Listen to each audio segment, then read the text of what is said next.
Ice മലകളുടെയൊക്കെ വർഷം സംഭവിച്ചാൽ അല്ലാഹു തആല ഫയുസീബു ബിഹി മൻ യശാ, അല്ലാഹു തആല മഴ വർഷിക്കുമ്പോൾ പറയുന്നത് മഴ ഇറക്കിത്തരുന്നാണ്. പക്ഷെ ഇവിടെ അസ്വാബ, അത് അല്ലാഹു പിടികൂടുന്നു എന്നർത്ഥത്തിലാണ്. ഐസ് മലകളിൽ നിന്ന് അല്ലാഹു തആല ആകാശത്ത് നിന്ന് മഴ വർഷിപ്പിക്കുമ്പോൾ അവൻ ഉദ്ദേശിക്കുന്നവരെ ഇതുകൊണ്ട് അല്ലാഹു പിടികൂടുന്നു. വയസ്രിഫുഹു അമ്മൻ യശാ, അവൻ ഉദ്ദേശിക്കുന്നവരിൽ നിന്ന് അല്ലാഹു അതിനെ തട്ടിമാറ്റുകയും ചെയ്യുന്നു. ചില ആളുകൾക്ക് ആ ശിക്ഷ വരില്ല, ചില ആളുകളിൽ നിന്ന് രക്ഷപ്പെടും. യകാദു സനാ ബർഖിഹി, ആ ഐസിൽ നിന്ന് അതിൽ നിന്ന് ജന്യമായി ഉണ്ടാകുന്ന ബർക്ക്, ഇടിമിന്നലിന്റെ പ്രകാശം.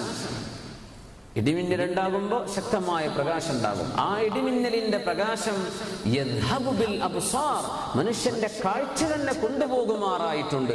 അത്രക്ക് ശക്തമായ പ്രഭയാണ് അല്ലാഹു തആല ഇടിമിന്നൽ കാരണം ഉണ്ടാകുന്ന ആ പ്രഭ, അത്രയും വലിയ പ്രകാശമാണ് അല്ലാഹു ഉണ്ടാക്കുന്നത്. എവിടെ നിന്നുണ്ടാക്കുന്നത്? ബറദ്, ഐസിൽ നിന്ന്. ആകാശലോകത്ത് ഐസിന്റെ കണികകളായി മാറുന്ന ജലത്തുള്ളികൾ ഐസായി മാറി അതിന്റെ ചാർജിൽ നിന്നാണ് ഇടിയുണ്ടാകുന്നത് എന്ന ആശയം ലോകത്തിന് മനസ്സിലായത് 1980 ശേഷമാണ്.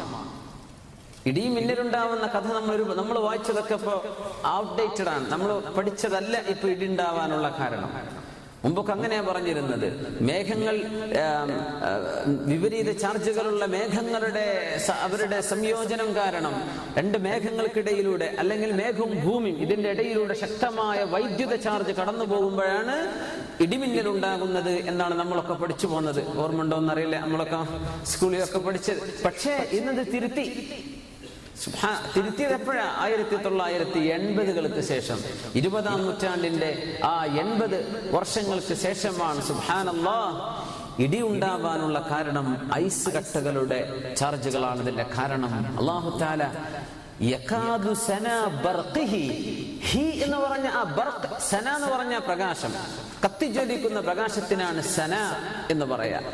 ബർക്ക് എന്ന് പറഞ്ഞാൽ തന്നെ ഇടിമിന്നൽ. ഇടിമിന്നലിന്റെ ആ വലിയ പ്രഭ, ബർഖിഹി, അതിന്റെ ഇടിമിന്നൽ. ഏതിന്റെ?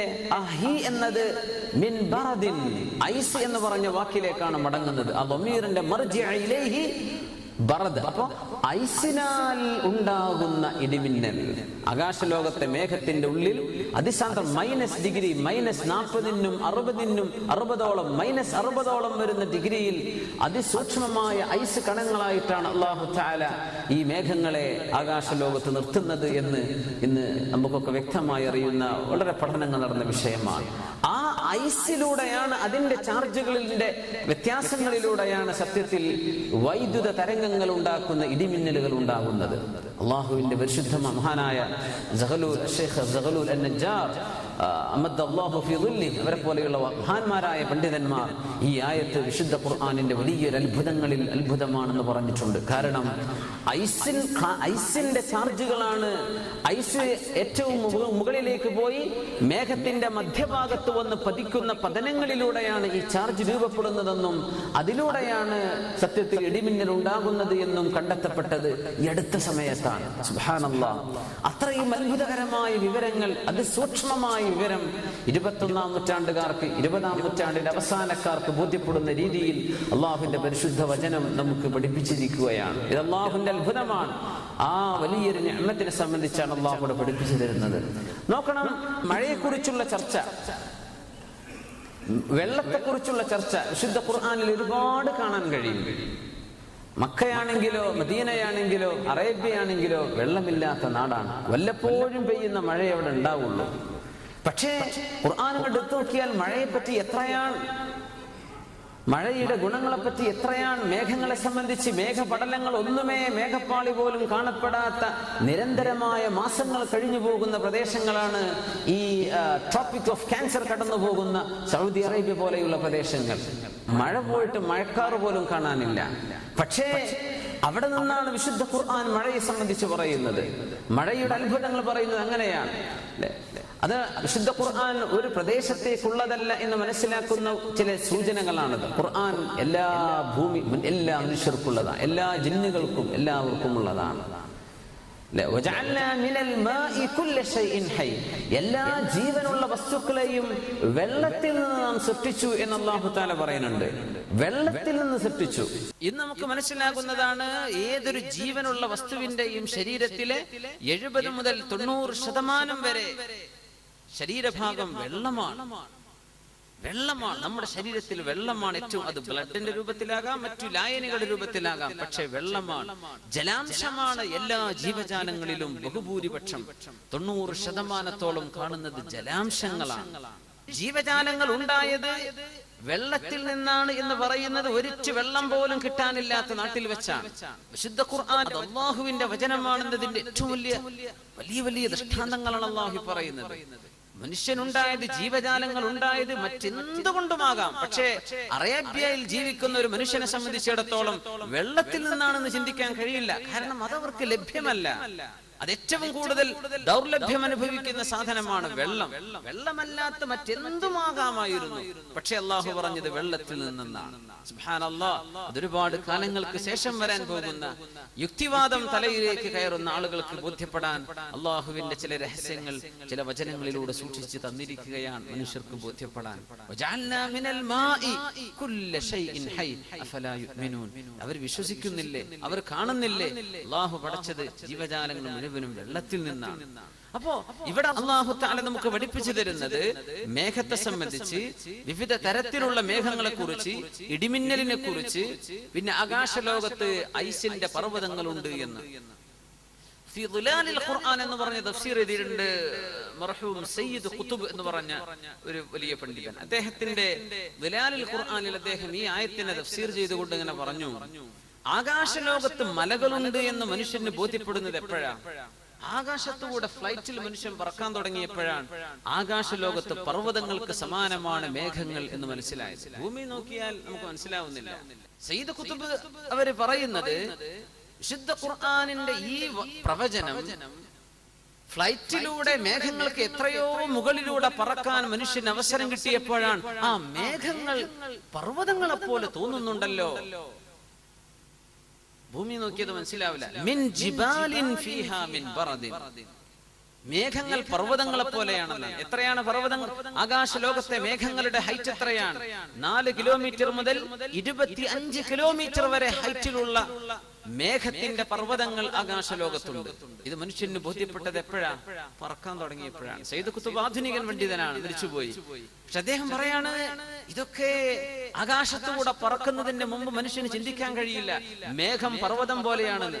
ശരിക്ക് പർവ്വതത്തിന്റെ ആ താഴ്വാരങ്ങളും ആ ഹൈറ്റും ഇറക്കങ്ങളും എല്ലാം നമ്മളൊക്കെ പകൽ യാത്ര ചെയ്തിട്ടുണ്ടെങ്കിൽ ഫ്ലൈറ്റിൽ നിന്ന് ഒന്ന് പുറത്തു നോക്കിയാൽ മനസ്സിലാകും, ഏകദേശം വലിയ ഹൈറ്റിലേക്ക് പോകുന്നതിന് മുമ്പ് മേഘങ്ങൾ പർവ്വതങ്ങളെ പോലെ തോന്നുകയാണ്. വിശുദ്ധ ഖുർആനാ പറയുന്നത്.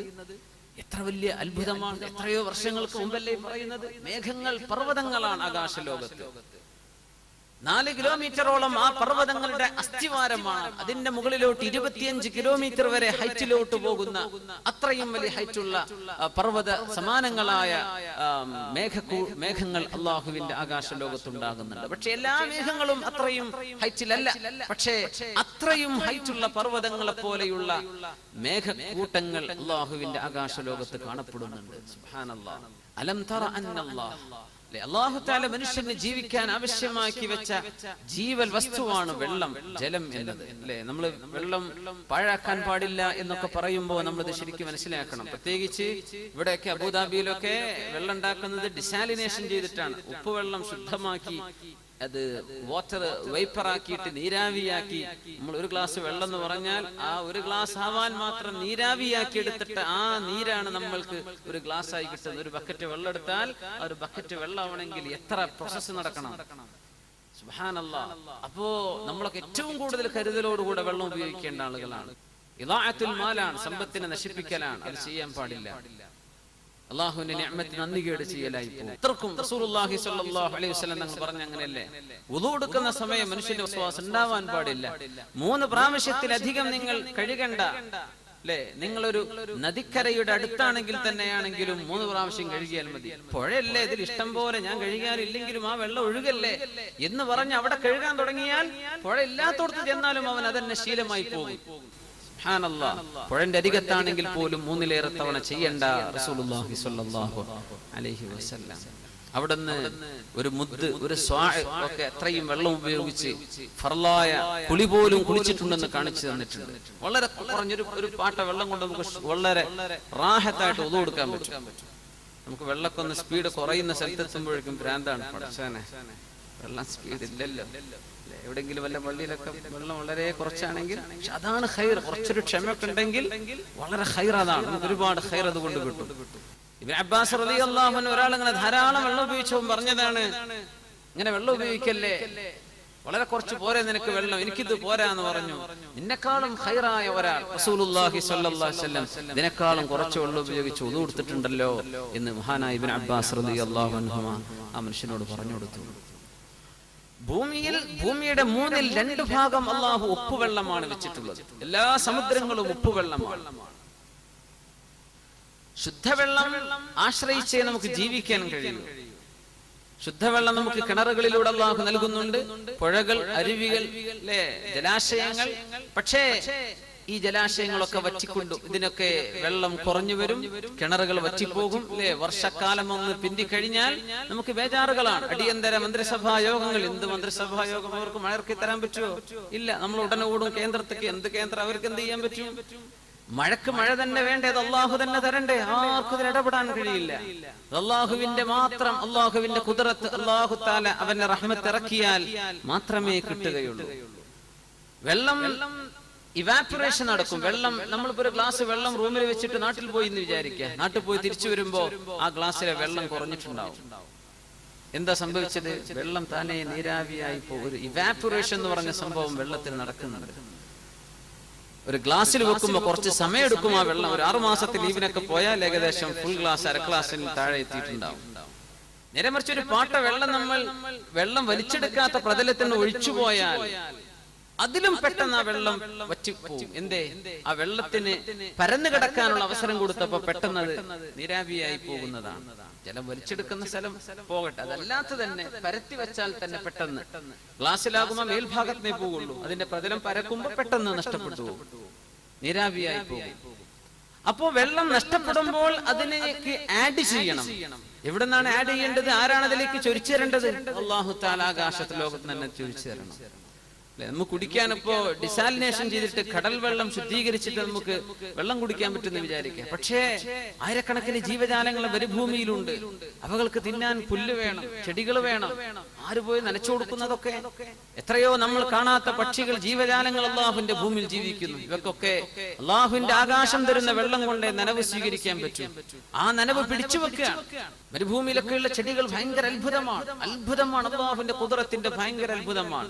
നമ്മുടെ നാട്ടിലൊക്കെ വെള്ളം നമ്മൾ സ്ഥിരം ഒഴിച്ചു കൊടുക്കുന്ന, നമ്മള് മാവിനോ മറ്റ് നമ്മൾ വളർത്തുന്ന, നമ്മൾ നട്ട് വളർത്തുന്ന ചെടികൾക്കോ വെള്ളം 1 മാസം കൊടുക്കാതിരുന്നാൽ അത് ഉണങ്ങിപ്പോകുന്നു. എത്രയും നല്ല ഫെർട്ടൈൽ മണ്ണ് നമ്മുടെ നാട്ടിലെ മണ്ണ്, നല്ല ഫലഭൂയിഷ്ടമായ മണ്ണ്. വെള്ളം കൊടുക്കാതിരുന്നാൽ ഉണങ്ങിപ്പോവുകയാണ്. ഈ മരുഭൂമിയിൽ 1 മഴ 2 മഴ കിട്ടിയാലായി. എന്താണ് ആ മഴയുടെ അവസ്ഥയൊക്കെ? കേരളക്കാരായ നമുക്കറിയാലോ എന്താണ് മഴ നമ്മുടെ നാട്ടിൽ ഇവിടെയെന്ന്. ആ കിട്ടുന്ന മഴയിൽ പിടിച്ചു നിൽക്കുകയാണ് നമ്മൾ കാണുന്ന പുല്ലുകളും ചെടികളൊക്കെ മരുഭൂമിയിൽ കാണുന്നത്. അതിന്റെ ചുറ്റും മണലാണ്. ആ മണലിന്റെ അരികത്ത് വെള്ളത്തിന്റെ ഒരു അംശം ഉണ്ടാവില്ല. പക്ഷെ എന്തൊരു തളിർത്തു നിൽക്കുന്ന, എന്തൊരു നല്ല ശോഭയുള്ള പച്ചപ്പുള്ള ചെടികളാണ്.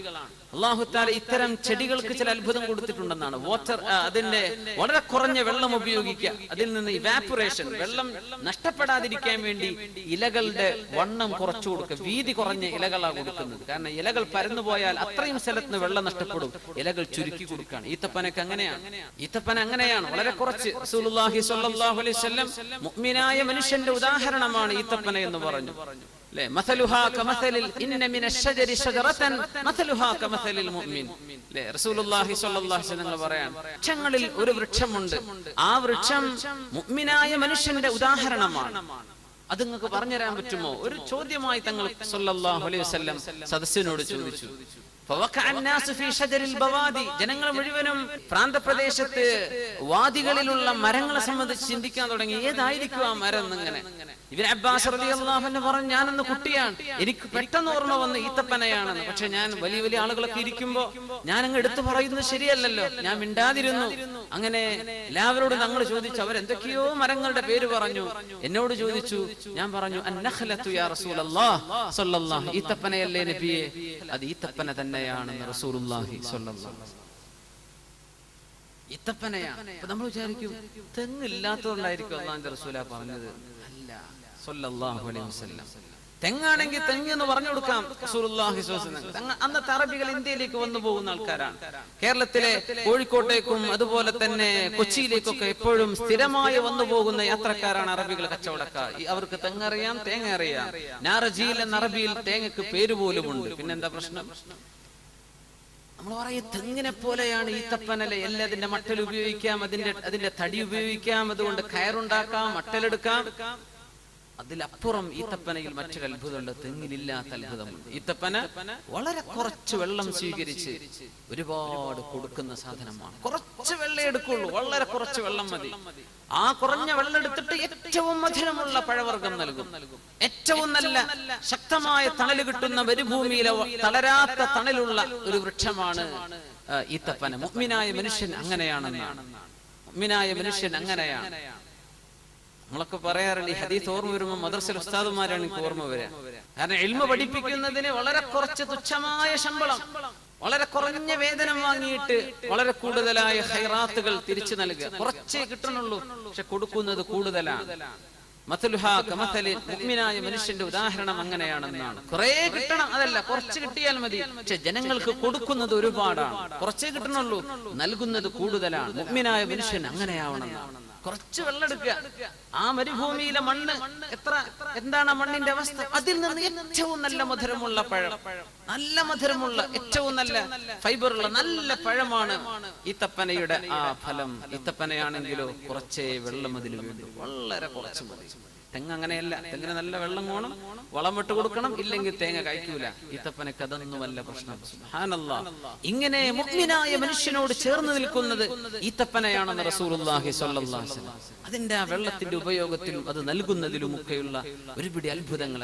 അത് എല്ലാം മുഅ്മിനായ മനുഷ്യന് എല്ലാം ഉപകാരമാണെന്ന് പറഞ്ഞ പോലെയാണ് ഈത്തപ്പനയുടെ അവസ്ഥ. അപ്പോ അല്ലാഹു സുബ്ഹാനഹു വ തആല മനുഷ്യനിൽ ജലാംശം നഷ്ടപ്പെടുമ്പോൾ ഭൂമിയുടെ മുകളിലേക്ക് വർഷിച്ചു തരുന്ന അല്ലാഹുവിന്റെ നിഅമത്താണ്, റഹ്മത്താണ് മഴ എന്ന് പറയുന്നത്. യാ അല്ലാഹ്, ആ മഴ അല്ലാഹു തന്നെങ്കിൽ മാത്രമേ കരയിലുള്ള ജീവജാലങ്ങൾക്ക് നിലനിൽക്കാൻ കഴിയും. അപ്പോഴേ കിണറ്റിൽ വെള്ളം ഉണ്ടാകും, അപ്പോഴേ നമ്മുടെ പുഴകളിൽ വെള്ളം ഉണ്ടാകും, അപ്പോഴേ നമ്മുടെ ജലാശയങ്ങളിൽ വെള്ളം നിലനിൽക്കൂ. അത് വറ്റിപ്പോകുന്നത്, ആണ്ടുപോകുന്നത് അതിന് പകരം അല്ലാഹു ഒഴിച്ചു തരികയാണ്. അലം തറ, അങ്ങ് കണ്ടില്ലയോ നബിയെ, അന്നല്ലാഹ, തീർച്ചയായും അല്ലാഹു, യുസ്ജി സഹാബൻ, അല്ലാഹുവാണ് മേഘങ്ങളെ മെല്ലെ മെല്ലെ മെല്ലെ മെല്ലെ തള്ളിക്കൊണ്ടുപോരുന്നത്. വറസൽന റിയാഹ ലവാഖിഹ്, ശുദ്ധ ഖുർആൻ മേഘങ്ങളെ തള്ളിക്കൊണ്ടുപോകുന്നത് കാറ്റിനാലാണെന്ന് അല്ലാഹു തആല വിവരിക്കുന്ന ഒരുപാട് ആയത്തുകൾ ശുദ്ധ ഖുർആനിൽ കാണാൻ കഴിയും. കാറ്റിനെ അയക്കുകയാണ് അല്ലാഹു. കാറ്റിനെ ഹുവല്ലദീ യുർസിലു റിയാഹ, അല്ലാഹുവാണ് കാറ്റുകളെ അയക്കുന്നത്. മുബശ്ശിറാത്തിൻ ബൈന റഹ്മതി, അല്ലാഹുവിന്റെ റഹ്മത്ത് വരുന്നുണ്ട് എന്ന് പറഞ്ഞറിയിക്കാൻ ഒരു കാറ്റ് ഇങ്ങനെ പോകും. ആ, മഴ വരുന്നുണ്ടല്ലോ, അല്ലാഹുവിന്റെ റഹ്മത്ത് വരുന്നുണ്ട് എന്ന സന്തോഷവാർത്ത, ബുഷ്റ, സന്തോഷവാർത്ത അറിയിക്കാൻ വേണ്ടി അല്ലാഹു തആല കാറ്റിനെ അയക്കുന്നുവല്ലോ. ആ കാറ്റാണ് അല്ലാഹുവിന്റെ അപാരമായ വലിയൊരു നിഅമത്താണ് കാറ്റ്. കാറ്റിലൂടെയാണ് മേഘങ്ങളെ തള്ളിക്കൊണ്ടുപോകുന്നത്. കാറ്റ് എന്ന് പറഞ്ഞത് തന്നെ വലിയ അത്ഭുതമാണ്. കാറ്റ് എന്ന് പറഞ്ഞാൽ എന്താ, നമുക്ക് ഫീൽ ചെയ്യാനേ പറ്റുള്ളൂ, കാണാൻ പറ്റാത്ത സാധനമാണ്. അന്തരീക്ഷത്തിലെ വായുവിന്റെ കണങ്ങൾക്കാണ് നമ്മൾ കാറ്റ്, അതിന് വായു എന്ന് പറയാം. ഈ വായുവിന്റെ കണങ്ങൾ ചൂടും തണുപ്പും ആകുമ്പോൾ സൂര്യപ്രകാശത്തിന്റെ ചൂടുകൊണ്ടും അതുപോലെ തന്നെ രാപ്പകലുകൾ മാറി മാറി വരുന്നതിലൂടെയുള്ള ഈ അന്തരീക്ഷത്തിന്റെ ടെമ്പറേച്ചറിന്റെ വ്യത്യാസം, ഇതിലൂടെയാണ് കാറ്റുകൾ സഞ്ചരിക്കുന്നത്. എത്രയാ കാറ്റിന്റെ ഒക്കെ സ്പീഡ്! അല്ലാഹു തആല അവന്റെ ശിക്ഷയായി ഇറക്കുന്ന കാറ്റുകൾ മണിക്കൂറിൽ 300 മുതൽ 500 വരെ കിലോമീറ്റർ വേഗതയുള്ള കാറ്റുകൾ ഉണ്ടെന്ന് നമ്മൾ മനസ്സിലാക്കിയിട്ടുണ്ട്. ഒരു മണിക്കൂറിൽ അത്രയും സ്പീഡിൽ പോകുന്ന കാറ്റുകൾ. എന്താ ഇപ്പൊ സംഭവിച്ചത്? ആരാണ് കാറ്റിനെ ഇളക്കി വിട്ടത്? ആരും ഇളക്കിയതല്ല. ഇവിടെയുള്ള കാറ്റ് തണുപ്പുള്ള കാറ്റാണ്, അന്തരീക്ഷം തണുപ്പാണ്, ഇവിടെ ചൂടാണ്. ചൂടാകുമ്പോ ഇവിടെ ലൂസാകുമ്പോ ഈ കട്ടിയുള്ള ഭാഗം ഇതിലേക്ക് വരാൻ തുടങ്ങും. ഇങ്ങോട്ട് ചേക്കാറ ഇവിടെ സാന്ദ്രത കൂടിയിരിക്കും തണുത്ത ഭാഗത്ത്. ചൂടാകുമ്പോ സാന്ദ്രത കുറവാണ്. സാന്ദ്രത കുറവാകുമ്പോ അവിടെ കുറച്ച് സ്പേസ് ഉണ്ട് എന്ന് തോന്നും. അപ്പോ ഈ തണുത്ത കാറ്റ് ഇങ്ങോട്ടും ഇങ്ങോട്ടും മൂവ് ചെയ്യാണ്. നമ്മൾ പറയും കാറ്റടിക്കാൻ തുടങ്ങി. ഇവിടെ ചൂടായിട്ടേ ഉള്ളൂ, ഇവിടെ തണുപ്പാണ്. തണുപ്പും ചൂടും വരുമ്പോഴാണ് കാറ്റ് നീങ്ങുന്നത്. ചൂടാകുന്നിടത്ത് തണുപ്പിടന്ന് കാറ്റ് നീങ്ങിയാണ്. നമ്മൾ അതിനെ പറയും വായുവിന്റെ ചലനം എന്ന് പറയും. ഈ ചലനം അല്ലാഹു തആല വളരെ പെട്ടെന്ന് ഇതിന്റെ ടെമ്പറേച്ചറിൽ കാര്യമായ വ്യത്യാസം വന്നാൽ ഭയങ്കര സ്പീഡിലാണ് പിന്നെ പോകുന്നത്. അപ്പോ അന്തരീക്ഷമാണ്. ഇങ്ങനെ കാറ്റുണ്ടാവണമെങ്കിൽ സൂര്യൻ വേണം. വായു ചലിക്കണമെങ്കിൽ രാവും പകലും വേണം. മുഴുസമയം രാത്രിയാണെങ്കിലും പറ്റില്ല, മുഴുസമയം പകലാണെങ്കിലും പറ്റില്ല.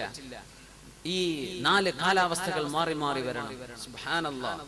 വിന്ററും സമ്മറും സ്പ്രിങ്ങും ഓട്ടം, ഈ സീസണുകൾ മാറി മാറി വരേണ്ടതിന് അന്തരീക്ഷത്തിൽ മാറ്റം വരണം. ഇതൊക്കെ ഉണ്ടാകുന്നത് എങ്ങനെയാ? കാറ്റുകൊണ്ട്. യാ അല്ലാഹ്, വലിയ അത്ഭുതമായിട്ടാണ് അല്ലാഹു തആല കാറ്റുകളെ സംബന്ധിച്ച് പറയുന്നത്.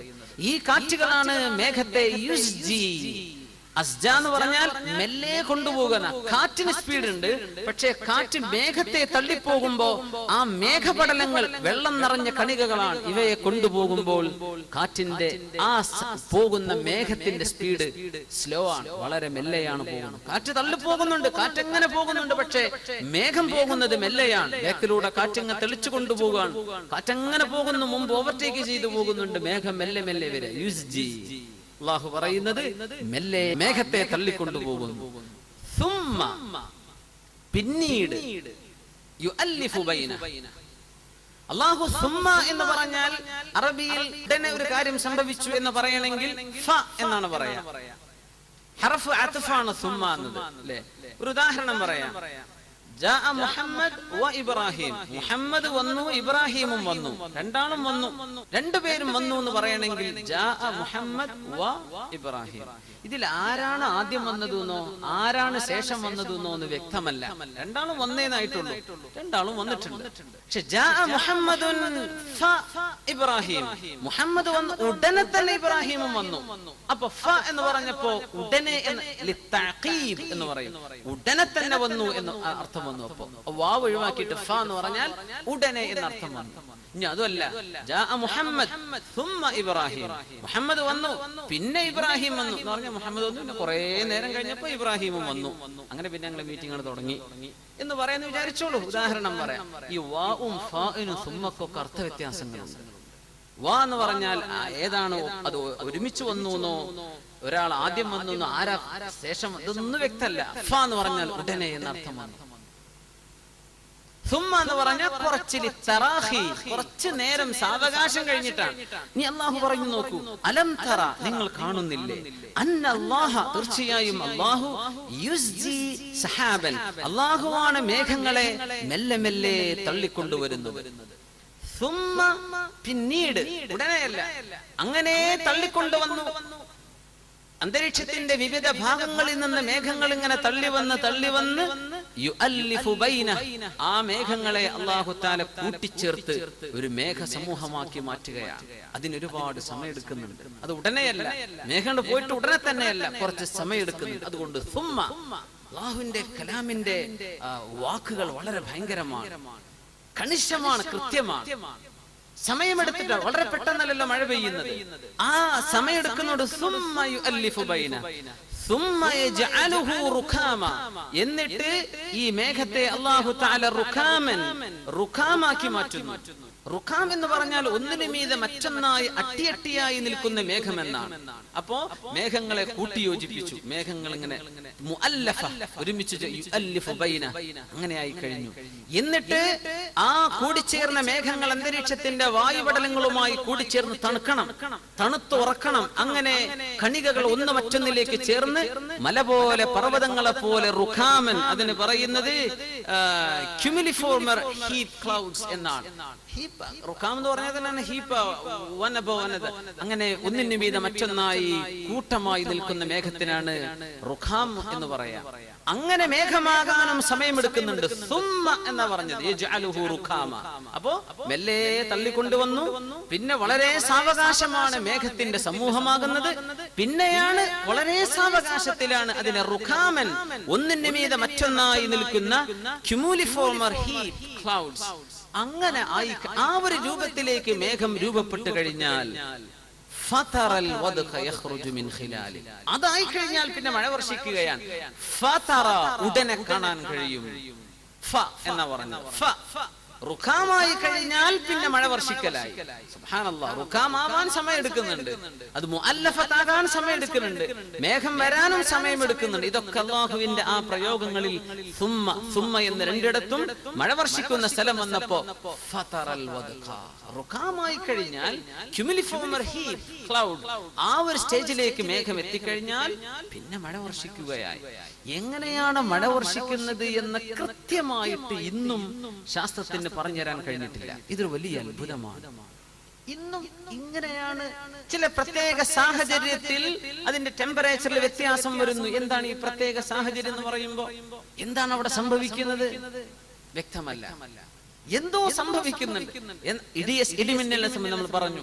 ഇടിമിന്നലും മേഘങ്ങൾ, നമ്മൾ വിചാരിച്ചു ചെറുപ്പത്തിലൊക്കെ മേഘം കൂട്ടിമുട്ടുന്ന ശബ്ദമാണ് ഈ കേൾക്കുന്നത്. അങ്ങനെ ഒരു മുട്ടൽ അവിടെ നടക്കുന്നില്ല, അല്ലേ? അന്തരീക്ഷത്തിൽ നെഗറ്റീവ് പോസിറ്റീവ് ചാർജുകളാണ്. സുബ്ഹാനല്ലാഹ്, അന്തരീക്ഷത്തിൽ ഒരുപാട് വൈദ്യുത ചാർജുകളുള്ള വായു കടന്നു പോകുന്നുണ്ട്. ആ വായുവിന്റെ ചലനത്തിലൂടെ പെട്ടെന്നുണ്ടാകുന്ന ഈ ഘോരമായ ശബ്ദം, അത് വളരെ ബ്രൈറ്റായ വെളിച്ചം, ലൈറ്റ്നിങ്, ഇതൊക്കെ സംഭവിക്കുന്നത് ഇന്നും അതിന്റെ മൈന്യൂട്ട് വിഷയങ്ങൾ പറഞ്ഞു തരാൻ സയൻസിന് പഠനങ്ങൾ നടന്നുകൊണ്ടിരിക്കുകയാണ്, പഠിച്ചുകൊണ്ടിരിക്കുകയാണ്. ഇപ്പോഴും നമ്മൾ ഭൂമി തീർന്നിട്ടില്ല, എന്നിട്ടാണ് നമ്മൾ ചൊവ്വയിലേക്ക് പോകുന്നത്.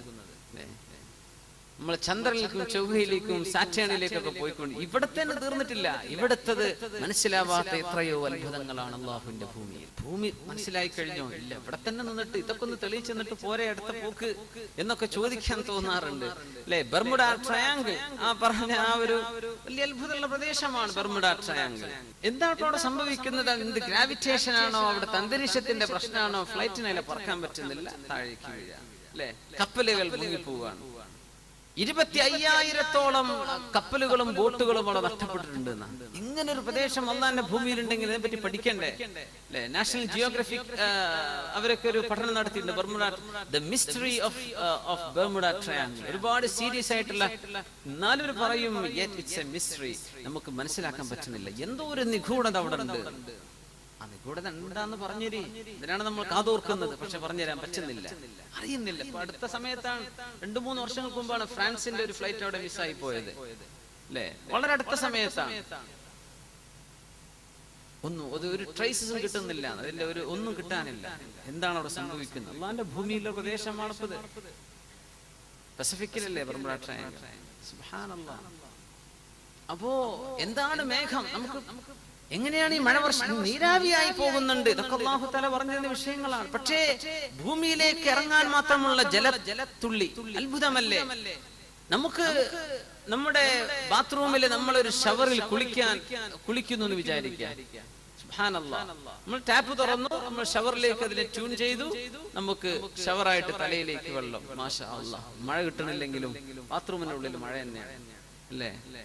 ഇങ്ങനെ ഒരു മഴ കിട്ടണമെങ്കിൽ എന്തെല്ലാം സംഭവിക്കണം? നമ്മുടെ ബാത്റൂമിലേക്ക് ഇങ്ങനെ ഷവർ ചെയ്യണമെങ്കിൽ എത്ര ഹൈറ്റിൽ ടാങ്ക് വേണം, അല്ലെങ്കിൽ എത്ര പ്രഷറിൽ വെള്ളം ഫോഴ്സ് ചെയ്ത് വരണം? അടിയിലാണ് ടാങ്ക് എന്ന് വിചാരിക്കുക, പക്ഷെ എത്ര ഫോഴ്സ് ചെയ്തിട്ട് വേണം വെള്ളത്തെ കയറ്റിക്കൊണ്ടുവരാൻ?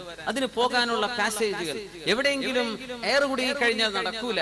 അത് അത്രയും വളരെ വ്യക്തമായി എഞ്ചിനീയറിംഗ് ചെയ്ത് പഠിച്ചിട്ട് വേണം ചെയ്യാൻ, അല്ലേ? എന്നിട്ട് അത്രയും വെള്ളം ആദ്യം കൊണ്ട് എത്തിക്കണം. അതിന് കിണർ വേണം, അല്ലെങ്കിൽ ജലാശയം വേണം, അല്ലെങ്കിൽ ഉപ്പുജലം ശുദ്ധിയാക്കണം. അതിനെന്തെല്ലാം ഫെസിലിറ്റീസ് വേണം? യാ അല്ലാഹ്, ഇതൊക്കെ കഴിഞ്ഞിട്ട് നമ്മുടെ തലയിലേക്ക് വെള്ളത്തുന്നത്. മഴ അങ്ങോട്ട് വർഷിക്കുമ്പോ എത്രയാണ്? കോടാനുകോടി ക്യൂബ് വെള്ളമാണ്, ക്യൂബിക് കിലോമീറ്റർ വെള്ളമാണ് ആകാശ ലോകത്ത് ഒരു ടാങ്കും ഇല്ലാതെ അല്ലാഹു തആല താങ്ങി നിർത്തുന്നത്. ഒരു മഴ വർഷിച്ചാൽ എത്രയാണ് വെള്ളം? സുബ്ഹാനല്ലാഹ്. ഇത് തലയിലേക്ക് ഒന്നിച്ചങ്ങോട്ട് അള്ളാഹു വിട്ടു തന്നാൽ മനുഷ്യന്മാര് നശിച്ചു പോവില്ലേ? ജീവജാലങ്ങൾക്ക് നിൽക്കാൻ പറ്റുമോ? ചെടികൾക്ക് നിൽക്കാൻ പറ്റുമോ? ഇല്ല, ഡ്രോപ്പുകളായിട്ട് അള്ളാഹു ഒറ്റിച്ചു തരാം. അതങ്ങോട്ട് സ്പീഡ് കൂടിയാ നമുക്ക് വയ്യ. അപ്പൊ ഇത്രയും വലിയ ഭാരം, ഒരു വെള്ളം നിൽക്കണമെങ്കിൽ എത്ര ഭാരം വേണം? എത്രയാണ് വെള്ളത്തിന്റെ ഭാരം? നമുക്കൊരു ബക്കറ്റ് വെള്ളം എടുത്ത് പൊക്കി നോക്കിയാൽ മനസ്സിലാവും. ഭൂമിയിലേക്ക് ഇറങ്ങുന്ന ഈ വെള്ളത്തിന്റെ ഭാരം ഇതൊക്കെ അല്ലാഹു ആകാശ ലോകത്ത് താങ്ങി നിർത്താം. എന്നിട്ട് മഴ വർഷിക്കേണ്ട സമയമാകുമ്പോ ഏത് പ്രദേശത്തേക്കാണോ വേണ്ടത് അങ്ങോട്ട് അല്ലാഹു ഇറക്കി കൊടുക്കുകയാണ്. ആ മേഘങ്ങളിൽ നിന്ന് മഴ വർഷിക്കുന്നത് നബിയെ അങ്ങേക്ക് കാണാൻ കഴിയും അല്ലേ? റസൂലുള്ളാഹി സ്വല്ലല്ലാഹു അലൈഹി വസല്ലം തങ്ങളോട് മഴയുടെ ചിത്രം ഇങ്ങനെ പറഞ്ഞു കൊടുക്കും. എവിടെ വർഷത്തിൽ ഒരു മഴ കിട്ടിയാലായി. അങ്ങനത്തെ പ്രദേശത്താണ് ഈ വഹി ഇറങ്ങുന്നത്. അതാണ് അത്ഭുതം. വിശുദ്ധ ഖുർആൻ ചർച്ച ചെയ്തത് മഴയെക്കുറിച്ച്. എത്ര മനോഹരമായിട്ട് മഴ തീരെ കിട്ടാത്തൊരു പ്രദേശത്ത് വെച്ച് فترى الودق يخرج من خلاله وينزل من السماء ആകാശത്തു നിന്ന് അല്ലാഹു തആല ഇറക്കുന്നുണ്ട് മിൻ ജിബാലിൻ ഫീഹാ മിൻ ബറദ്. ആകാശ ലോകത്ത് ചില പർവ്വതങ്ങളുണ്ട്. ഫീഹാ മിൻ ബറദിൻ, ഐസിനാലുള്ള പർവ്വതങ്ങളുണ്ട്. നമ്മൾ പറഞ്ഞു ആ പർവ്വതങ്ങൾ എന്ന് പറഞ്ഞ പ്രയോഗം, ആ വാക്ക് തന്നെ വലിയൊരു അത്ഭുതമായിട്ട് നമുക്ക് മനസ്സിലാക്കാൻ കഴിയും. നമുക്കൊരിക്കലും ചിന്തിക്കാൻ പറ്റാത്ത സംഗതിയാ ആകാശലോകത്ത് പർവ്വതങ്ങളോ. മനുഷ്യൻ ഫ്ലൈറ്റിലൂടെ പറന്നപ്പോൾ അത് കാണാൻ കഴിഞ്ഞു. യാ അല്ലാഹ്, മിൻ ജിബാൽ, പർവ്വതങ്ങളാണ് ആകാശലോകത്ത്. ആ പർവ്വതങ്ങളിൽ സാധാരണഗതിയിൽ 100, 150, 200, 500 metre height, kilometre, 2 kilometre, 4 kilometre height, 25 കിലോമീറ്ററോളം ഹൈറ്റുള്ള മേഘത്തിന്റെ കൂനകൾ ആകാശലോകത്ത് അല്ലാഹു സ്ഥാപിക്കുന്നുണ്ട്. മിൻ ജിബാൽ, അപ്പോഴാണ് ജിബാൽ എന്ന് പറയാം. അല്ലെങ്കിൽ ചെറിയ ഒരു കുന്നുകളൊക്കെ ആണെങ്കിൽ തിലാൽ എന്നാണ് പറയേണ്ടത്. കുന്നുകൾക്ക് ഹിൽസ് എന്ന് പറയുകയാണെങ്കിൽ തിലാൽ എന്നാ പറയാം. അല്ല, ജിബാലിൻ, പർവ്വതങ്ങൾ തന്നെയാണ് ആകാശലോകത്ത്. മിൻ ബറദിൻ, ബറദ് എന്ന് പറഞ്ഞ ഐസ് കട്ടകൾ. ഐസ് കട്ടകൾ എന്ന് പറയണമെങ്കിൽ -ഡിഗ്രിയിലേക്ക് താഴെ വരുമ്പോഴാണ് ഐസാവുക. 0 കഴിഞ്ഞ് -0യിൽ താഴെ പോകുമ്പോഴാണ് ഐസ് ആയി മാറുന്ന, ഐസ് കണക്കുകളായി. ഈ ഐസ് കണികകളായി മാറി മേഘം രൂപപ്പെട്ടു കഴിഞ്ഞാൽ അതിന്റെ ഉള്ളിലേക്ക് കാറ്റ് കടക്കുന്നു. ഈ കാറ്റ് അതിനെ പൊക്കി പൊക്കി കൊണ്ടുപോയി മേഘം വലിയ പർവ്വതങ്ങളെ പോലെ ആയിത്തീരുകയാണ്. അതിന്റെ ഉള്ളിൽ ഏകദേശം മധ്യഭാഗത്ത് ഏറ്റവും കൂടുതൽ തണുപ്പ് അനുഭവപ്പെടുന്നു. ഈ തണുപ്പ് ഉള്ള ഐസ് ക്യൂബുകൾ അതിന്റെ തൊട്ടടുത്ത കണങ്ങളുമായി സംബന്ധിച്ച് അതിനെയും തണുപ്പിച്ച് അല്ലാഹു സുബ്ഹാനഹു വ തആല അതിന്റെ ഉള്ളിൽ വളരെ മനോഹരമായ ബറദ്, ബറദ് എന്ന് പറഞ്ഞാൽ കൂൾ, തണുപ്പ്, ഐസിന്റെ ചെറിയ മോളിക്യൂൾസ് അല്ലാഹു തആല രൂപപ്പെടുത്തി അതിന്റെ ഭൂമിയിലേക്ക് ഇറങ്ങാനുള്ള ഒരു ടെമ്പറേച്ചറും അല്ലാഹുവിടെ സംവിധാനിക്കണം. അപ്പം സയൻസ് പറഞ്ഞൊരു പ്രത്യേക ഒരു സാഹചര്യത്തിൽ അത് പിന്നെ വെള്ളമായിട്ട് ഭൂമിയിലേക്ക് ഇറങ്ങുകയാണ്. സുബ്ഹാനല്ലാഹ്. ഫതറൽ വദ്ക യഖ്റുജു മിൻ ഖിലാലി, അല്ലാഹു തആല ആ ഐസ് മലയിൽ നിന്ന് മഴ വർഷിപ്പിക്കുന്നുണ്ട്. ഫയുസീബു ബിഹി, ഐസ് കാരണം അല്ലാഹു പിടികൂടുന്നുണ്ട് മയ്യശാ, അല്ലാഹു ഉദ്ദേശിക്കുന്ന ആളുകളെ. ഹിമവർഷം, ഐസ് കട്ടകൾ മഴ വർഷിക്കുന്നത്. നമ്മളതിന് ആലിപ്പഴം എന്ന് പറയൂലേ. എങ്ങനെയാണ് ആലിയായതെന്ന് എനിക്കറിയില്ല. ആലിപ്പഴം എന്താണ് അതിന് വാക്കിന് മലയാളത്തിന്റെ അതിന്റെ സിഗ്നിഫിക്കൻസ് എന്താണെന്ന് എനിക്ക് മനസ്സിലായിട്ടില്ല. ആലിപ്പഴം എന്ന് പറയാൻ കാരണം പക്ഷേ അത് ഐസാണ്, ഐസ് കട്ടകളാണ്. അതിന്റെ വലുപ്പമെങ്ങാനും കൂടിക്കഴിഞ്ഞാൽ മനുഷ്യന്റെ തലയിലേക്കെങ്ങാനും വീണ മനുഷ്യൻ ഓൺ ദ സ്പോട്ട് മനുഷ്യൻ മരിച്ചു പോകും അല്ലേ? യുസീബു ബിഹി മയ്യശാ, ചില ആളുകളെ പിടികൂടാൻ അല്ലാഹു ഐസിന്റെ ഈ മഴയെ അല്ലാഹു ഉപയോഗിക്കുന്നുണ്ട്. സുബ്ഹാനല്ലാഹ്. വയസ്രിഫുഹു അൻ മയ്യശാ, അല്ലാഹു ഉദ്ദേശിക്കുന്ന ആളുകളിൽ നിന്നും അവന്റെ ശിക്ഷയെ അല്ലാഹു തട്ടിമാറ്റുകയും ചെയ്യുന്നുണ്ട്. അപ്പൊ മഴയായിട്ട് വർഷിക്കുന്നുണ്ട്, ഇനിയല്ല ഐസായിട്ട് തന്നെ ചിലയിടത്ത് അല്ലാഹു ഇറക്കി കൊടുക്കും. അത് ജനജീവിതം തടസ്സമാകും അല്ലെ? വാഹനങ്ങൾക്ക് പോകാൻ കഴിയില്ല, റോഡുകൾ ബ്ലോക്കായി കഴിഞ്ഞിരിക്കും, ട്രാഫിക് സംവിധാനങ്ങൾ തകരാറിലാകും, ഫ്ലൈറ്റുകൾക്ക് ലാൻഡ് ചെയ്യാൻ പറ്റില്ല, കപ്പലുകൾക്ക് അതിന് കരയിൽ നിന്ന് പോകാൻ കഴിയില്ല വെള്ളത്തിന്റെ ആ സാന്ദ്രത കൊണ്ട്. സുബ്ഹാനല്ലാഹ്. അത് ഒരു തരം അല്ലാഹുവിന്റെ അദാബിന്റെ ശൈലിയാണ്, അല്ലാഹുവിന്റെ ശിക്ഷയുടെ ചില ശൈലിയാണ് ഐസിറക്കി തരുന്നത് എന്ന് വിശുദ്ധ ഖുർആൻ ഇവിടെ സൂചിപ്പിക്കുകയാണ്. ലോകത്തെ ഏറ്റവും വലിയ ആഡംബര കപ്പലാക്കി ഇറക്കിയതായിരുന്നു ടൈറ്റാനിക്. കുട്ടികൾക്കൊക്കെ അതൊക്കെ ഒരു ഫിക്ഷൻ സ്റ്റോറി പോലെയാണ് ശരിക്ക് ടൈറ്റാനിക്കിന്റെ സംഭവങ്ങളൊക്കെ. ടൈറ്റാനിക് 1911 800കളുടെ അവസാന ഭാഗത്ത് ഒരു പണി തുടങ്ങിയ കപ്പലാണത്. 20ാം നൂറ്റാണ്ടിൽ പുറത്തിറക്കി. എന്താ അവര് പറഞ്ഞത്? അൺബീറ്റബിൾ, ഒരിക്കലും ആരെ കൊണ്ടു തടുക്കാൻ പറ്റൂല എന്ന് പറഞ്ഞ ഒരു ആഡംബര കപ്പലായിരുന്നു. ആ കപ്പൽ പോയി ഇടിക്കുന്നത് ഐസുമലയിൽ ഇടിച്ചിട്ടാണ്. നൂറുകണക്കിന് ആളുകൾ ഒന്നടങ്കം വെള്ളത്തിൽ അല്ലാഹു മുക്കി, അല്ലാഹു മുഴുവൻ ആളുകളെയും നശിപ്പിച്ചത്. സുബ്ഹാനല്ലാഹ്, വലിയൊരു മനുഷ്യന് മുമ്പിൽ വലിയ ചോദ്യചിഹ്നമല്ലേ, ആരെ കൊണ്ട് നശിപ്പിക്കാൻ പറ്റൂല എന്ന് അവർ പബ്ലിഷ് ചെയ്തു. അതാണ് ഇതിന് അത്ഭുതം.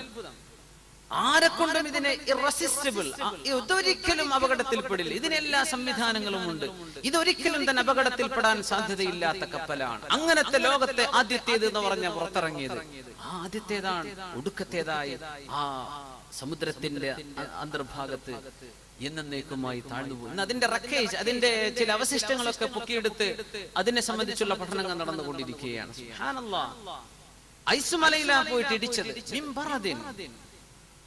നരകത്തിൽ പോലും 2 ശിക്ഷയാണെന്നാണ്. സംഹരീർ എന്ന് പറഞ്ഞാൽ അത്രയും കൊടിയ തണുപ്പുള്ള പ്രദേശം നരകത്തിലുണ്ട്. ഏറ്റവും ചൂടുള്ള പ്രദേശവും നരകം ചൂടുമാണ്, പക്ഷെ ഏറ്റവും തണുപ്പുള്ള ശിക്ഷയും നരകത്തിൽ തന്നെയാണ്. നമ്മൾ വിചാരിക്കും തണുപ്പായ കുഴപ്പമുണ്ടാവില്ല, തണുത്ത് നോക്കണം, അപ്പോഴാണ് ശരിക്കും മനസ്സിലാവുക. ശിക്ഷയാണ് സംഹരീറ, അതിഭയങ്കരമായ തണുപ്പ്. അല്ലാഹു തആല കാത്ത് രക്ഷിക്കുമാറാകട്ടെ. അപ്പൊ ഐസിൽ നിന്ന് ഇറക്കുന്നത് അല്ലാഹുവിന്റെ അവൻ ഉദ്ദേശിക്കുന്നവരെ അല്ലാഹു പിടികൂടുന്നുണ്ടെന്ന് പറയുമ്പോൾ തന്നെ ഐസിൽ അല്ലാഹുവിന്റെ ശിക്ഷയുടെ ഒരു രൂപം അതിനുള്ളിലുണ്ട് എന്ന് പഠിപ്പിക്കുകയാണ്. അവൻ ഉദ്ദേശിക്കുന്നവരിൽ നിന്ന് അല്ലാഹു ശിക്ഷയെ തട്ടിമാറ്റി.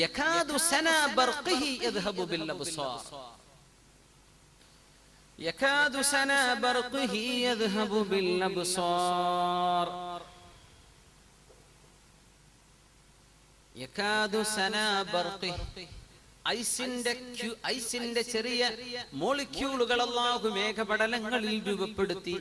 ആ ഐസിനാൽ അല്ലാഹു തആല ബർക്ക് എന്ന് പറഞ്ഞാൽ ലൈറ്റ്നിങ്, ഇടിമിന്നൽ ഉണ്ടാക്കുന്നു.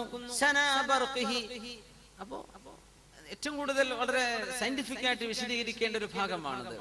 ഐസിന്റെ രൂപപ്പെടലിലൂടെ ഐസ് കണികകൾ അതിന്റെ പരിസരത്തുള്ള കണികകളോട് കൂടി ചേർന്നാൽ അതിന്റെ ചാർജുകളിലൂടെയാണ് സത്യത്തിൽ ബർക്ക്, ഇടിനാദം, ഇടിമിന്നലുകൾ ഉണ്ടാകുന്നത്. സുബ്ഹാനല്ലാഹ്, വളരെ സിമ്പിൾ ആയിട്ട് അവിടെ ഒരു കൂട്ടിയിടിയുടെ ആവശ്യമില്ല. പക്ഷേ ചാർജുകൾ തമ്മിലുള്ള കോണ്ടാക്ട്, അതിലൂടെ അല്ലാഹു തആല വലിയ ഘോരമായ ശബ്ദമുണ്ടാകുന്ന ഈ ഇടിമിന്നലിലേക്ക് നോക്കാൻ മനുഷ്യനെ കൊണ്ട് കഴിയില്ല. കണ്ണുപോലും കാഴ്ച നഷ്ടപ്പെടുമാർ പ്രകാശമുള്ള ഇടിമിന്നൽ അല്ലാഹു തആല രൂപപ്പെടുത്തുന്നു. അതിനുള്ളിലൂടെയാണ് കടന്നു വരുന്നത്.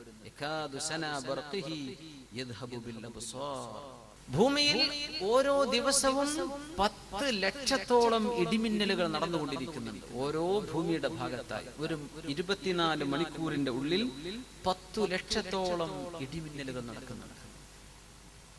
നമ്മുടെ നാട്ടിലെ വർഷക്കാലാകുമ്പോഴാണ് നമുക്കത് ഓർമ്മ വരെ, നമ്മൾ അപ്പോഴേ അത് ശ്രദ്ധിക്കുള്ളൂ എന്ന് മാത്രം.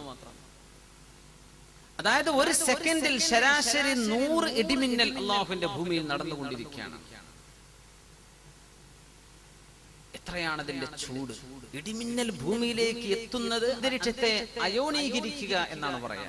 അയോണീകരിക്കണമെങ്കിൽ സൂര്യപ്രകാശത്തെക്കാളും 10,000-കണക്കിന് മടങ്ങ് ചൂടുള്ള താപമാണ് ഈ വായുവിലൂടെ അന്തരീക്ഷത്തിൽ ഈ മേഘത്തിൽ നിന്ന് കടന്നു വരുന്നത് ഭൂമിയിലേക്ക്. എത്രയാണ് അതിന്റെ ചൂട്! ചില മിന്നലേറ്റാൽ തെങ്ങുകളും മരങ്ങളും ഒക്കെ കരിഞ്ഞു പോകുന്ന കണ്ടിട്ടില്ലേ? ആളുകൾ ഉടനടി ഓൺ ദ സ്പോട്ടിൽ മരിക്കാൻ. അത്രയും വലിയ എനർജിയാണ് ഭൂമിയിലേക്ക് അല്ലാഹു ഇറക്കുന്നത്. അത് ചില ആളുകൾക്ക് അല്ലാഹു തആല അവന്റെ ശിക്ഷയായി, ചില ആളുകൾക്ക് പരീക്ഷണമായി അല്ലാഹു തആല ഇറക്കി കൊടുക്കുന്നുണ്ട്. ഇടിമിന്നൽ ഉണ്ടാകുമ്പോഴാണ് ഭൂമിയിലെ സസ്യജാലങ്ങൾ അല്ലാഹുവിന്റെ ഭൂമിയിലോകം. ഈ സസ്യജാലങ്ങൾക്ക് നൈട്രജന്റെ സംയുക്തങ്ങൾ കിട്ടണം. നൈട്രജൻ വാതകം അന്തരീക്ഷത്തിൽ നിന്ന് അതിന്റെ സംയുക്തം കിട്ടിയാൽ നിങ്ങൾക്ക് അവരുടെ ജീവൽ വസ്തുവാണത്. ജീവിക്കാൻ നൈട്രജൻ സംയുക്തങ്ങൾ വേണം. അത് കിട്ടണമെങ്കിൽ ഒരു ഇടിനാദം കൊണ്ട് ഭൂമിയിൽ നടന്നുകൊണ്ടിരിക്കുന്ന ഇടിമിന്നലുകളെ കൊണ്ട് 10 ദശലക്ഷം ടൺ സസ്യങ്ങൾക്ക് ആവശ്യമായ നൈട്രജൻ സംയുക്ത കോമ്പൗണ്ടുകളാണ് ഇടിമിന്നലിലൂടെ ഓരോ വർഷവും അല്ലാഹു ഭൂമിയിലേക്ക് നൽകിക്കൊണ്ടിരിക്കുന്നത്. എന്ന് പറഞ്ഞാൽ മനുഷ്യനുണ്ടാക്കുന്ന രാസവളം, ഈ രാസവളത്തിനേക്കാളും ലക്ഷക്കണക്കിന് ഇരട്ടിയാണ് ഇടിമിന്നലിലൂടെ അല്ലാഹു തആല സസ്യങ്ങൾക്ക് കൊടുക്കുന്ന വളം. യാ അല്ലാഹ്, അത് നമ്മുടെ സസ്യങ്ങൾക്ക് വേണം. കൂൺ പോലെയുള്ളതൊക്കെ പെട്ടെന്ന് ഭൂമിയിൽ നിന്ന് പുറത്തു വരുന്നത് ഇടിമിന്നലിലൂടെയാണ്. വലിയ അത്ഭുതമാണ്. അതുവരെ ഉള്ളിൽ കിടക്കുന്ന സാധനം പുറത്തേക്ക്, അതൊരു സസ്യമാണ്. സുബ്ഹാനല്ലാഹ്. ഇടിമിന്നലിൽ പോലും അല്ലാഹു റഹ്മത്ത് വെച്ചിരിക്കുകയാണ്, അതിൽ പോലും കാരുണ്യം വെച്ചിരിക്കുകയാണ്. നമ്മൾ ആദ്യം കാണുന്നത് മിന്നലാണ്, പിന്നെയാണ് ശബ്ദം വരുന്നത്. ശബ്ദത്തിന്റെ തരംഗദൈർഘ്യം കുറവാണ്, പ്രകാശത്തിന്റെ തരംഗദൈർഘ്യം കൂടുതലാണ്. പ്രകാശം പെട്ടെന്നെത്തും, ശബ്ദം കുറച്ച് ലേറ്റ് ആയിട്ടേ എത്തുള്ളൂ. ഈ വലിയ പ്രതിഭാസങ്ങളൊക്കെ സയൻസ് പഠിക്കാത്ത ആളുകൾക്ക് പോലും ഇടിമിന്നൽ കാണുമ്പോഴും ഇടിയുടെ ശബ്ദം ബാക്കിൽ വരാനുണ്ട് എന്ന് തോന്നത്തക്ക രീതിയിൽ അല്ലാഹു തആല ശബ്ദത്തിന്റെ വേവ് ലെങ്തുകൾ മനുഷ്യനെ പഠിപ്പിക്കുന്ന പോലെ വലിയ വലിയ അത്ഭുതങ്ങൾ അല്ലാഹു തആല വെച്ചിരിക്കുകയാണ്. യുസബ്ബിഹുർ റഅദു ബിഹംദി. നോക്കണം, അല്ലാഹുവിന്റെ റസൂൽ സ്വല്ലല്ലാഹു അലൈഹി വസല്ലം പഠിപ്പിക്കുന്ന വിശുദ്ധ ഖുർആൻ തന്നെ പറഞ്ഞു, യുസബ്ബിഹുർ റഅദു ബിഹംദിഹി. അല്ലാഹുവിന്റെ ഹംദ് ചൊല്ലുന്ന തസ്ബീഹുകളാണ് ഇടിനാദം എന്ന പരിശുദ്ധ ഖുർആൻ. തസ്ബീഹാണ് ഇടിനാദം ചെയ്യുന്നത്, അത് തസ്ബീഹാണ്. ഇടിനാദം കേൾക്കുമ്പോൾ ദിക്റുണ്ടല്ലേ, സുബ്ഹാന മൻ യുസബ്ബിഹുർ റഅദു ബിഹംദി വൽ മലായികതു മിൻ ഖീഫതി. ഇൻഷാ അല്ലാഹ് നമുക്ക് വഴിയെ ആ വിഷയങ്ങൾ ചർച്ച ചെയ്യാം. റസൂലുള്ളാഹി സ്വല്ലല്ലാഹു അലൈഹി വസല്ലം തങ്ങൾ ഇപ്പോ ഈ മഴയുണ്ടാകാനുള്ള സാങ്കേതികമായ വിഷയങ്ങളാണ് അല്ലാഹു തആല പറഞ്ഞിരുന്നത്. ഇതൊന്നും ഇല്ലാതെ മഴ വർഷിച്ചിട്ടുണ്ട്. ഇങ്ങനെ വളരെ പതുക്കെ പതുക്കെ മേഘത്തിന്റെ ചലനമില്ലാതെ പതുക്കെ പതുക്കെ മേഘങ്ങൾ സംയുക്തമായി ചേർന്ന് സുമ്മ യുഅല്ലിഫു ബൈന, അത് സംഭവിക്കാതെ വളരെ പെട്ടെന്ന് മേഘം വർഷിച്ചത് റസൂലുള്ളാഹി സ്വല്ലല്ലാഹു അലൈഹി വസല്ലം തങ്ങളുടെ കാലത്ത്. ഇമാം അൽ ബുഖാരി റഹിമഹുല്ലാഹ്, മുഹമ്മദ് ബിൻ ഇസ്മാഈൽ ബുഖാരി തങ്ങൾ അവരുടെ സ്വഹീഹിൽ ഉദ്ധരിക്കുന്ന ബാബുൽ ഇസ്തിസ്ഖാ, മഴയെ തേടുന്ന നിസ്കാരത്തെ സംബന്ധിച്ചും മഴയെ സംബന്ധിച്ചും പറയുന്ന ബാബിൽ ഇമാം ബുഖാരി തങ്ങൾ ഉദ്ധരിച്ചിട്ടുള്ള ഹദീസ് വളരെ പ്രബലമായ ഹദീസ്. മഹാനായ അനസ് ബിൻ മാലിക് റളിയല്ലാഹു അൻഹു قال اصابت الناس سنه على عهد رسول الله صلى الله عليه وسلم. ഈ ഹദീസ് വളരെ ഭയങ്കരമാണ്. അല്ലാഹുവിന്റെ റസൂലിന് വേണ്ടി ഈ ഭൗതികമായ സർവ്വ കാരണങ്ങളെയും മാറ്റിവെച്ച് അല്ലാഹു മഴ വർഷിപ്പിക്കുകയാണ്. മദീനയിലാണ് സംഭവം.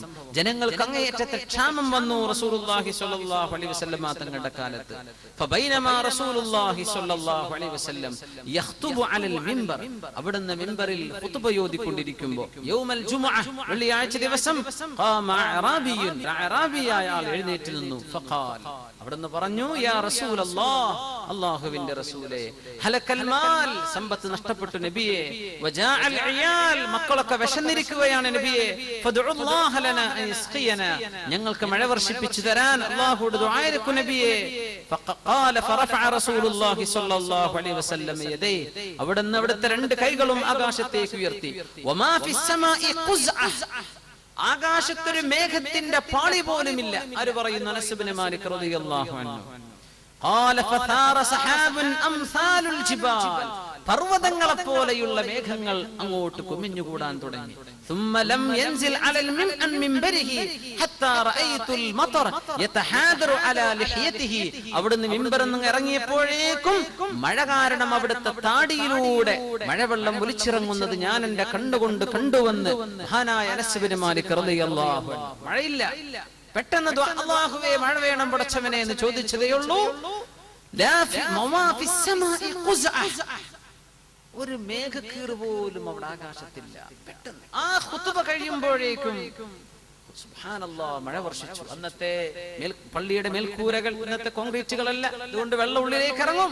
അവിടുത്തെ താടിരോമത്തിലൂടെ മഴവെള്ളം ഒലിച്ചിറങ്ങുന്നത് മിമ്പറിൽ ഇറങ്ങിയപ്പോഴേക്കും മഴ വർഷിച്ചു. യാ അല്ലാഹ്, ഹത്താ റഅയ്തുൽ മതറ യതഹാദറു അലാ ലഹിയതി. ഇമാം ബുഖാരി തങ്ങൾ ബാബുൽ ഇസ്തിസ്ഖായിൽ രേഖപ്പെടുത്തിയ ഹദീസാണ്. ഖാല ഫമുതിർനാ യൗമനാ ദാലിക്, ആ ദിവസം ഞങ്ങൾക്ക് മഴ കിട്ടി. വഫിൽ ഗദ്, പിറ്റേന്നും മഴ തന്നെ. വമിൻ ബഅദിൽ ഗദ്, അതിന്റെ പിറ്റേന്നും മഴ തന്നെ. വല്ലദി യലി, അതിന്റെ പിറ്റേന്നും മഴ. ഇലൽ ജുമുഅത്തിൽ ഉഖ്റ, അടുത്ത ജുമുഅ വരെ മഴ തന്നെ. മദീനയിൽ മഴ തന്നെ. അതുവരെ ക്ഷാമമാണ്, ഒന്നും കാണാനില്ല. മഴ അങ്ങോട്ട് പെയ്തു, ഒരാഴ്ച മുഴുവനും മഴ. ഫഖാമ ദാലികൽ അഅറാബി, അടുത്ത ജുമുഅ മഴയാണ്. അഅറാബിയായ മനുഷ്യൻ ഔ റജുലുൻ ഗൈറുഹു, റിവായത്തുണ്ട് വേറെ ഒരാളാണ്, അയാൾ ആദ്യം ചോദിച്ച ആളല്ല, മറ്റൊരാളാണ്. ഫഖാല, ആ മനുഷ്യൻ പറഞ്ഞു, യാ റസൂലല്ലാഹ്, അല്ലാഹുവിന്റെ റസൂലേ, തഹദ്ദമൽ ബിനാ, ഞങ്ങളുടെ മതിൽക്കെട്ടുകളൊക്കെ വീണുപോയി നബിയെ. ഞങ്ങളുടെ സമ്പത്തൊക്കെ വെള്ളത്തിൽ മുങ്ങിപ്പോയി നബിയെ. അതുകൊണ്ട് ഞങ്ങൾക്ക് വേണ്ടി അങ്ങ് ദുആ ചെയ്തു തരണം. അവിടുത്തെ പരിശുദ്ധമായ രണ്ട് കൈകളും ആകാശത്തേക്ക് ഉയർത്തി അവിടുന്ന് പറഞ്ഞു, അല്ലാഹുമ്മ ഹവാലൈനാ വലാ അലൈനാ, പടച്ചവനെ ഞങ്ങൾക്ക് ചുറ്റുഭാഗത്തേക്ക് മഴയെ കൊടുക്ക്, ഞങ്ങൾക്ക് വേണ്ട പടച്ചവനെ ചുറ്റുഭാഗത്തേക്കും കൊടുക്ക്. വലാ അലൈനാ, ഞങ്ങൾക്ക് എതിരായിട്ട് വേണ്ട എന്നാണ് അതിനർത്ഥം. ഞങ്ങൾക്ക് നാശമായിട്ട് മഴ വേണ്ട അല്ലാഹ്, ചുറ്റുഭാഗത്തേക്കും കൊടുക്ക്. ഫമാ ജഅല റസൂലുള്ളാഹി സ്വല്ലല്ലാഹു അലൈഹി വസല്ലം യുശീറു ബിയദി, അവിടുത്തെ കൈകൊണ്ട് ഹവാലൈന, ഞങ്ങൾക്ക് ചുറ്റും എന്ന് കൈകൊണ്ട് ഇങ്ങനെ ചുറ്റിയപ്പോൾ ആ വിരൽ ഇവിടെ ഇലാ നാഹിയത്തിൻ മിനസ് സമ, ആകാശ ലോകത്ത് എവിടേക്കാണോ ഇങ്ങനെ കൈ ചുറ്റിയത് ആ ഭാഗം ഇല്ലാ തഫജ്ജറത് ഹത്താ സൂറത്തിൽ മദീന എന്നത് ഒരു വൃത്തം പോലെ അങ്ങട്ടായി. ആ കൈകളിൽ അല്ലാഹുമ്മ ഹവാലൈനാ വലാ അലൈനാ, ഞങ്ങൾക്ക് ചുറ്റും മതി പടച്ചവനെ, ഞങ്ങൾക്കെതിരായിട്ട് മഴ വേണ്ട. ആ വിരലുകൾ ആകാശത്തേക്ക് എവിടെയാണോ ചൂണ്ടിയത് അവിടുന്നൊക്കെ മേഘങ്ങൾ നീങ്ങിപ്പോയിരിക്കുകയാണ്. അവിടെ ഒരു മേഘം പിന്നില്ല. എല്ലാ മഴയും മറ്റു താഴ്വാരങ്ങളിലേക്ക്, മലപ്രദേശങ്ങളിൽ, മദീന അങ്ങോട്ട് ക്ലീനായി, ചുറ്റും മഴ. മദീനയുടെ ആ ഭാഗം മഴയില്ലാതെ ജൗബ, അവിടെ മാത്രം ക്ലീൻ, വളരെ മനോഹരമായ സാഫിയായ തെളിഞ്ഞ അന്തരീക്ഷം. മഴ ആ ദ്വാരന്നപ്പോഴേക്കും ഈ സംഭവം നടന്നു. ഒരു മാസക്കാലത്തോളം അവിടുത്തെ താഴ്വരകളിൽ വെള്ളം ഒലിച്ചുകൊണ്ടേയിരുന്നു.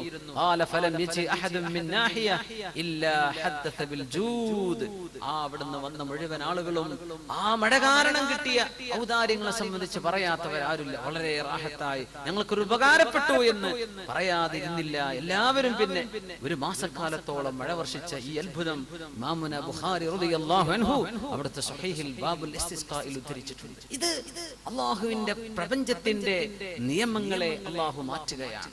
ആർക്ക് വേണ്ടി? റസൂലുള്ളാഹി സ്വല്ലല്ലാഹു അലൈഹി വസല്ലം. അവിടുത്തെ പരിശുദ്ധ പ്രാർത്ഥനയിലൂടെ അല്ലാഹു ഇത് നടത്തി കൊടുക്കുകയാണ്.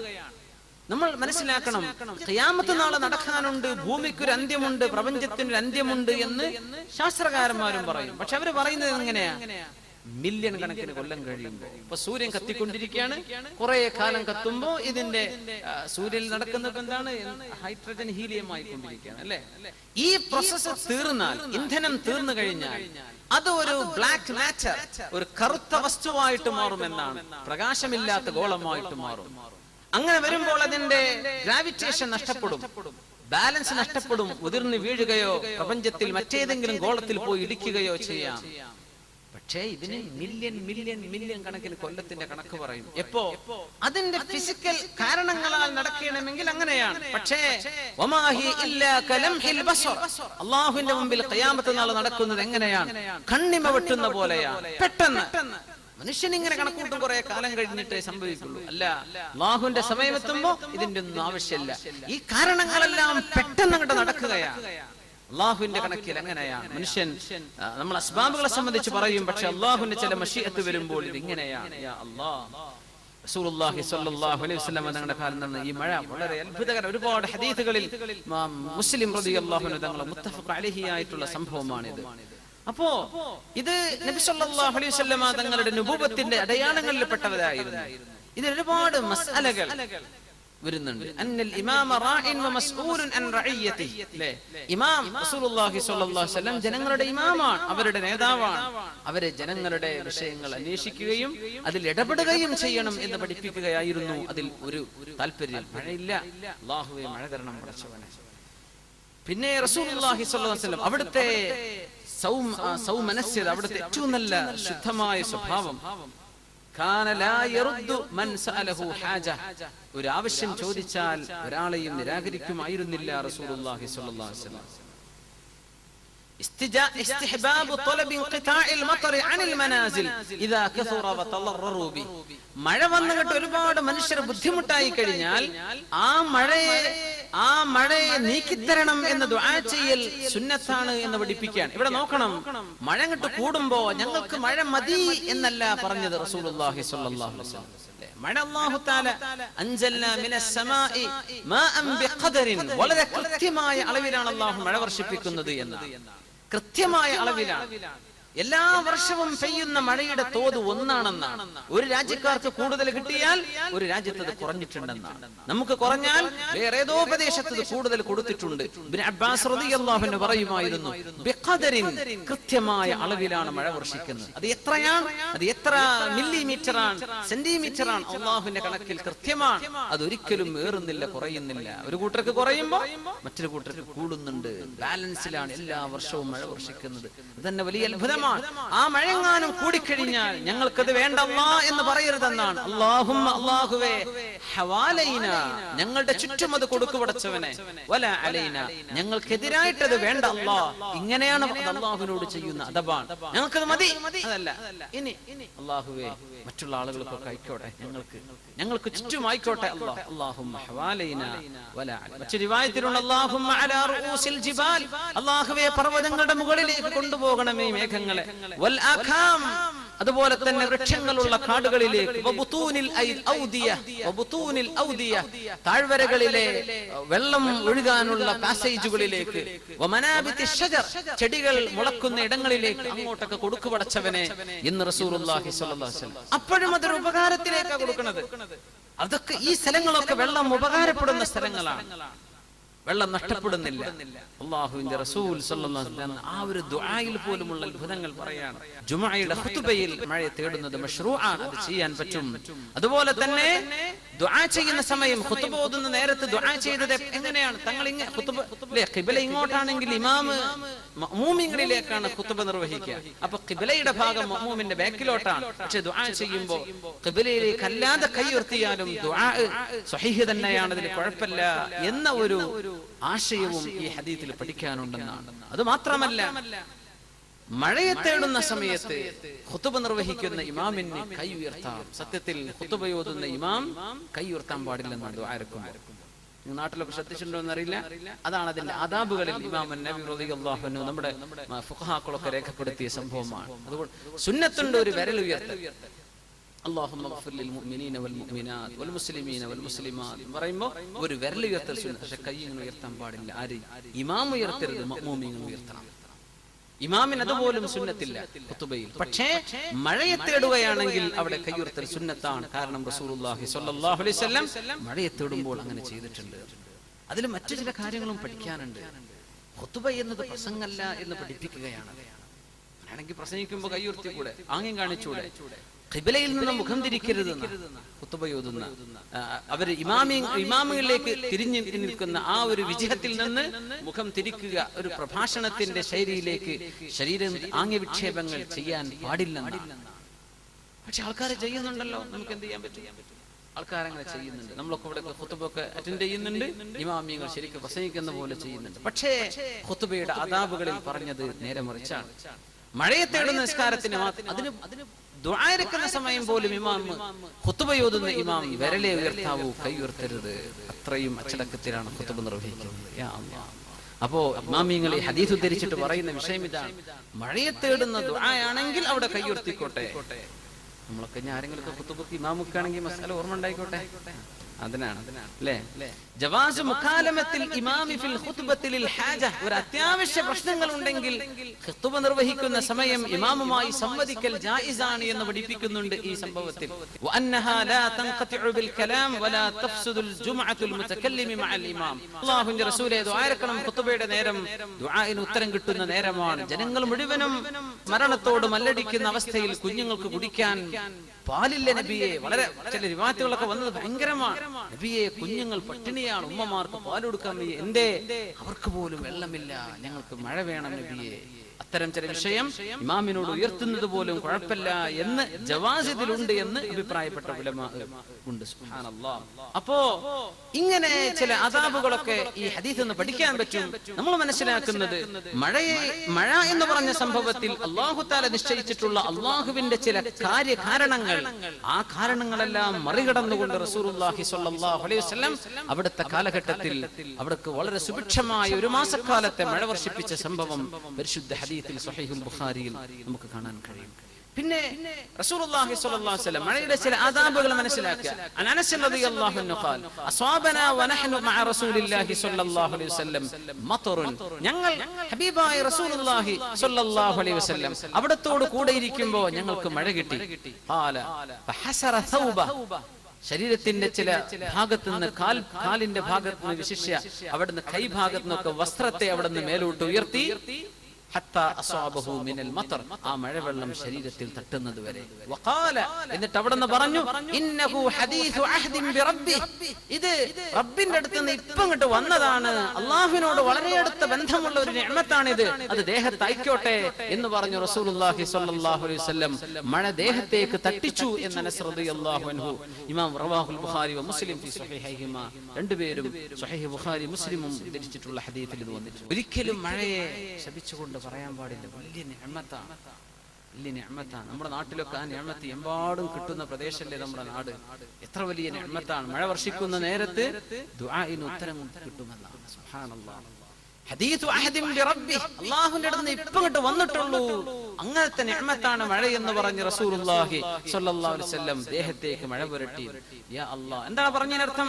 കാരണം മഴ അല്ലാഹു തആല ഫതറൽ വദ്ഖ യഖ്റുജു മിൻ ഖിലാലി, അല്ലേ, ഈ മേഘങ്ങളൊക്കെ റുഖാമായി കഴിഞ്ഞാൽ ആ റുഖാമായി കഴിഞ്ഞ ഉടനെ അള്ളാഹു മഴ വർഷിപ്പിക്കുകയാണ് അവൻ ഉദ്ദേശിക്കുന്ന പ്രദേശത്തുകാർക്ക്.